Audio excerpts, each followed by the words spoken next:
અમેરિકાના ટેક્સાસમાં બેઠેલા એક પિતાના ફોન પર અચાનક પોતાના 10 વર્ષના માસૂમ પુત્રનો ધ્રુજતા અવાજે એવો કાળજું કંપાવી દેનારો સંદેશ આવે કે પપ્પા, હું ડૂબી ગયો હતો. અને તે સાંભળતા જ પિતાના પગ નીચેથી જમીન સરકી જાય. દોસ્તો, સૌ પ્રથમ એ ડૂબતા અને બચાવાયેલા બાળકનો વિડીયો જોઈ લો, પછી તેના પર વિગતે વાત કરીએ. I start running up the beach as you get pulled out. The challenges for this rescue was that it was so close in, fins were ineffective, drag them out of the water. That is just a part of our daily task to do, to keep the public safe. That's the reason we were on the beach. I returned to my tower after the rescue and continued to make safety contacts and ended up making more rescues later that day. Together that day, we had many units on and all the tower staff. All the towers are making constant safety contacts with the units driving through to support us. Without working together, we would not be able to make many of the rescues we do. I wish more people knew about ocean conditions and rip currents. A way that people can find out about those is talking to lifeguards or doing some research before they head to the beach. I'd like people to remember that we make thousands of rescues along the California coast and around the world every day, and that this is not an uncommon. અમેરિકાના કેલિફોર્નિયાના દરિયા કિનારે અચાનક આવેલા 10 ફૂટના ભયાનક મોજાઓ વચ્ચે ખેલાયેલા આ live rescue અને suspense પાછળનું સાચું સત્ય જાણીને તમારું હૃદય ચોક્કસ ધડકી ઉઠશે. દોસ્તો, જે લોકો દરિયા કિનારે જતા હોય છે તેમણે પોતાના માસૂમ બાળકોની સુરક્ષા સામે બહુ જ કેર કરવી જોઈએ. અહેવાલો મુજબ ટેક્સાસથી પોતાની માતા અને નાની બહેન સાથે કેલિફોર્નિયાના સાન્ટા ક્રુઝ શહેરની મુલાકાતે આવેલો 10 વર્ષનો માસૂમ નથાનિયલ રાય ગત 25 જુલાઈના રોજ સીબ્રાઇટ બીચ પર દરિયા કિનારે માત્ર ઘૂંટણ સમા છીછરા પાણીમાં ઊભો હતો. તે જ સમયે અચાનક દરિયામાં સર્જાયેલા ઉછાળા અને મોજાઓના કારણે તે પોતાના પગ પરનું સંતુલન ગુમાવી બેઠો છે અને પ્રચંડ પ્રવાહ તેને ખેંચીને ઊંડા પેસિફિક મહાસાગરની અંદર તાણી ગયો હતો.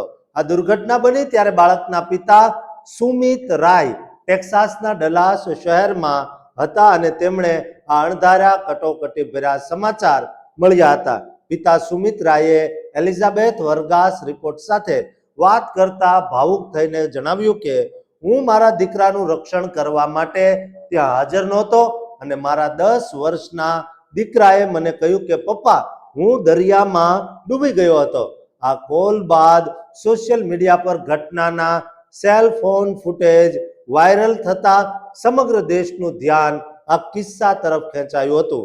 આ ભયાનક કટોકટી વખતે કિનારે ફરજ બજાવતા 16 વર્ષના સિઝનલ લાઈફ ગાર્ડ રાઇડર વિલિયમ્સે પાણીમાં જજુમતા માસૂમ બાળકને જોતા ક્ષણનો પણ વિલંબ કર્યા વગર પ્રવાહમાં દોટ મૂકી.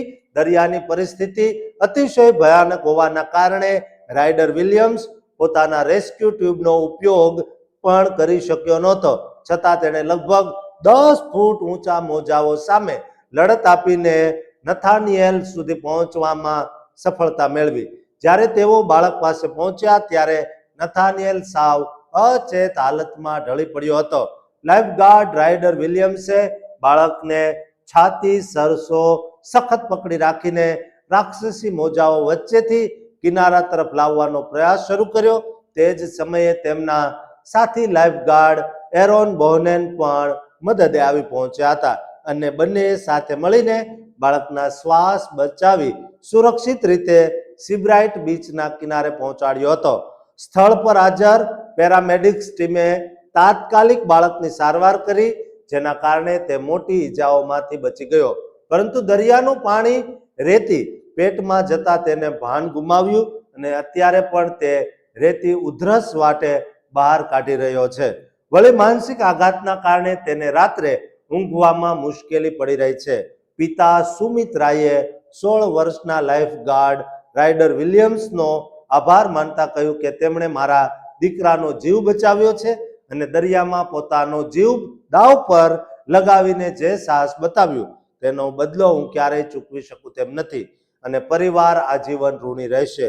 દેશભરમાં વખાણ થવા છતાં 16 વર્ષના રાઇડરે નમ્રતા બતાવતા કહ્યું કે આ મારી ફરજ છે અને મને મારા કામ પ્રત્યે પ્રેમ છે. આ ઘટના પછી પણ તેઓ તુરંત પોતાની ફરજ પર પાછા ફર્યા હતા. દરિયાઈ સુરક્ષા અધિકારીઓએ ચેતવણી આપી છે કે છીછરું પાણી પણ અચાનક જીવલેણ બની શકે છે, માટે બાળકોને ક્યારેય એકલા ન મૂકવા જોઈએ. દોસ્તો, ભારતીયો અને ખાસ કરીને ગુજરાતીઓ હરવા ફરવા અને પ્રવાસના ખૂબ શોખીન હોય છે. બાળકોને સાથે લઈ જાય ત્યારે ક્યાંય પણ અજાણી જગ્યાએ અને ખાસ કરીને પાણીમાં તો એકલા ન જ મૂકવા જોઈએ.